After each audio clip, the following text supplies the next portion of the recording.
Hi Cancer, and welcome to the Mother Tressa channel.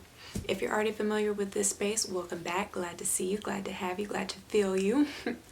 But if you are new to this channel, welcome in. We are here to embrace you with love and acceptance, so feel free to come as you are, wherever you are energetically, be it positive, negative, or neutral. It really doesn't matter, so long as you leave better than you came. All right, you know what you said.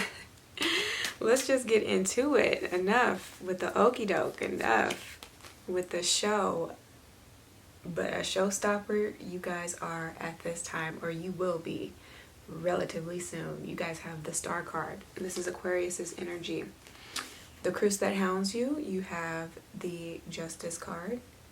And the sun is going down, so the lighting, it's not really doing justice. What's real about this situation, you have the Nine of Coins. What's wrong about the situation, you have the Ace of Wands.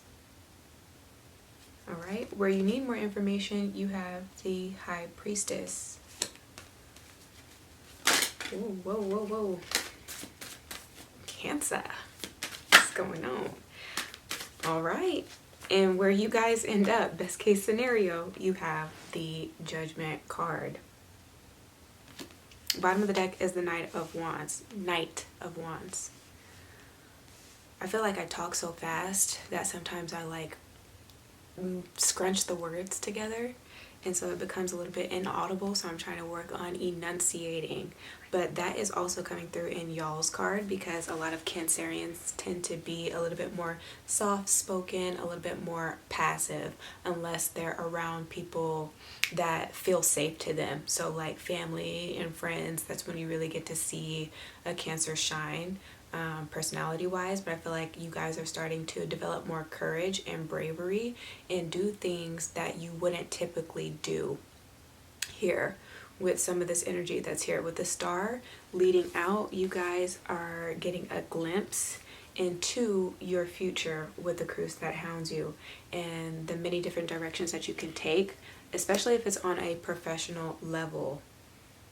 Okay, some of you guys, you are really concerned right now with developing a work-life balance and really being able to do something that you enjoy, and that you have a passion for. Some of you guys don't necessarily know what you are passionate about, or you're just afraid to tap into your creative energy because you fear success, and that happens with some people, and that's why they tend to be a little bit more passive and are soft-spoken, don't really want to be the center of attention, maybe because you guys aren't comfortable with public speaking, and having to,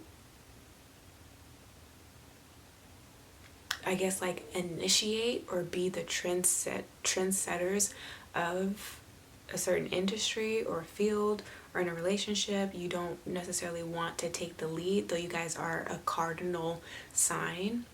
And it's all about being action oriented. I brought this up in the last reading that I did for Cancer, and I did mention that you guys have a reserve, right? You have a pool of energy that you always have access to, at the drop of a hat. You guys feel very deeply about things, and you can be very passionate, but it's misguided and it's misdirected, because you find yourself focusing on the things that make you angry or that have upset you, and so you're using all of your passion at condemning the situation at hand or condemning a specific person, as opposed to channeling that anger and finding an outlet to push that through. Okay, and an outlet where you can generate some sort of income, where you can capitalize on your strengths or your skill sets here. And so a lot of you guys need to learn how to redirect your energy and your focus and concentrate on the things that you actually want to develop here.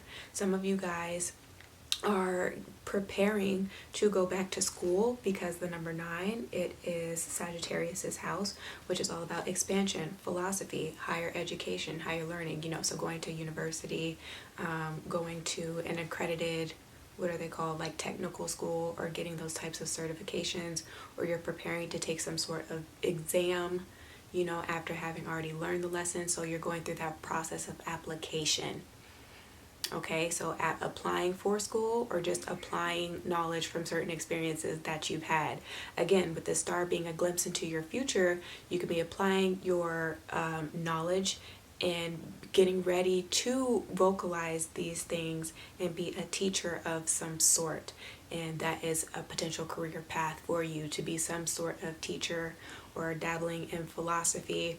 If this is not about economics, is what was coming through as a discipline, or just something that's with business, because the Nine of Coins is all about the individual. We usually talk about the Nine of Coins being somebody that's single, you know, and unbothered and or unfazed. So you can be self-employed, you know, trying to work on that type of business structure, and being an entrepreneur or having an entrepreneurial spirit.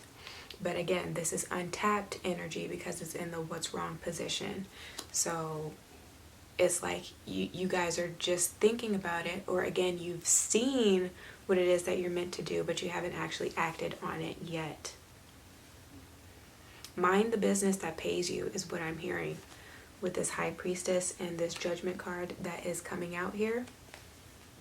Now is not the time for you to be looking over to your neighbor to see what they're doing, or to see what issues they're having, to try to turn them into the butt of a joke that you may have. Now is not the time for that. Now is not the time to be accepting calls from people that only want to take from your energy. You know, they want to siphon your energy, so that's why you tend to feel so emotionally drained, because other people are taking it out of you in other ways. So just be careful what it is or who it is that you, what is that word called? I don't want to say that you coddle, but like who you encourage in a way. Oh, that word's not coming to me to save my life. I'll think about it at some point. But yeah, you're going to have to watch for that at this time, because we're getting ready to go into your year vibrationally. 2020 does reduce down to number 4. So this can be you taking a journey into your past lives here with this Justice card and this Nine of Coins and this Ace of Wands, going back to past traumas, or just your upbringing altogether and how that has shaped you into the individual that you are, which is going to serve as a catalyst to help you get to where you're going. Don't be afraid to ask for help from your guides, from your ancestors, you know, from the universe. You guys are highly intuitive. You're incredibly sharp. You're incredibly sharp. And so you have to use your assets to your advantage. Okay? Stop dilly-dallying. Stop waiting. And always saying like, okay, next year is my year. No, right now is your moment. Right now you need to be building. You need to be preparing. I can't talk. You need to be preparing for what it is that you want out of life. The Nine of Coins is a gradual build up, okay? So it's all about gradually taking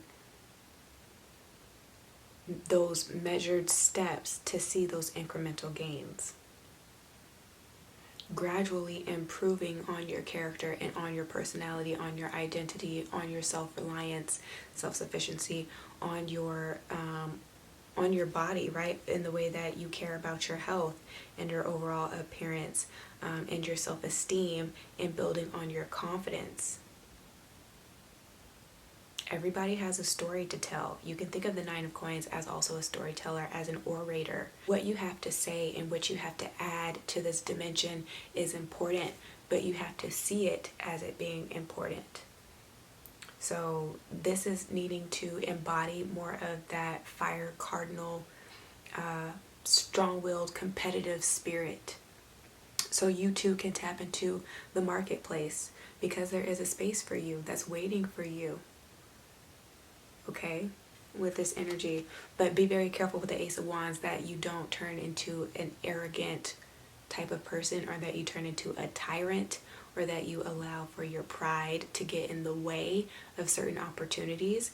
Even if this isn't about career and where you're going professionally, this can be about a relationship. You saw a glimpse about somebody, potentially this Libra, if not Pisces, or somebody with heavy like fire placements. But with this relationship, or Aquarius, sorry, with the star card, but this relationship, it has to be fair. There has to be an equal give and take. Your partner wants to feel just as special and just as pampered as you guys like to be. So it's doing things for your partner to show your appreciation in return for them and all that they do for you, and all the ways that they show up for you, in all the ways that you rely on them. They too need to feel special. So it's kind of getting out of that mentality where you're always just thinking about yourself with the Ace of Wands energy in matters of the heart. Follow your instincts. Trust your intuition. Whatever you see about these potential people that are maybe trying to come back into your life to kind of even the playing fields, if you will, with this Justice and the Nine of Coins energy. But for some of you guys, you've already had intuitive nudges about the intent of this person, and they just want to come in. They may play it off as if they want to come in and start a relationship with you, claiming that they have changed behaviorally, promising to make it up to you in all the ways that you've ever desired to have them do it, and then you allow for this person to come in, you grant them that pardon, if you will, and lo and behold, as soon as they get back in, then you kind of see, like, if you guys made plans, say, to go out to dinner, then all of a sudden you're getting calls at the last minute that, oh, they're not going to make it because something else came up. Coins energy can be all about excuses, and you're trying to be like considerate, or it's like giving that benefit of the doubt, which keeps coming through in a lot of readings. It's like, okay, well, maybe not tonight because this and this and this. You're taking their word for it, but they're just trying to lure you in with this Knight of Wands energy. Again, because they just have that sexual and physical attraction to you. That's all they really wanted. They just wanted to come back to hit it again. So some of you guys already have that inkling and that knowing. And it's just when you're in that situation, or you find yourself getting this phone call, this text message, or whatever type of correspondence from this person, and though it may feel good, it's you having to remember that dream and remember that moment, so that you can be like, nah, I already know what it is that you're trying to do. You can see behind the facade, basically. I just think that is so lame when you have to be so underhanded. Sorry about the lighting, you guys, as well. When you have to be so underhanded in trying to get what you desire, and this can be vice versa energy, and that should haunt you at night if you feel like you have to try to play on somebody's emotions or on somebody's kindness or weaknesses, however you perceive, or whatever you perceive to be a weakness. I just think that is extremely lame. Lo and behold, somebody has the upper hand and somebody has the advantage. And so definitely use what you know. Again, apply that knowledge and that wisdom. You weren't shown that for no reason. You're not crazy. You're not paranoid. You know what's going on. It's just you having to trust that and honor that when it comes to your relationships here. So that's what's coming through, Cancer. I'm about to stop because I don't like this lighting. So sorry. But if this reading did resonate, do give me a thumbs up. Share this with your friends and family. Subscribe if you haven't. And book with me should you need to. But if I don't hear from you, then just do take care of yourself and soul until you hear from me again. Ciao.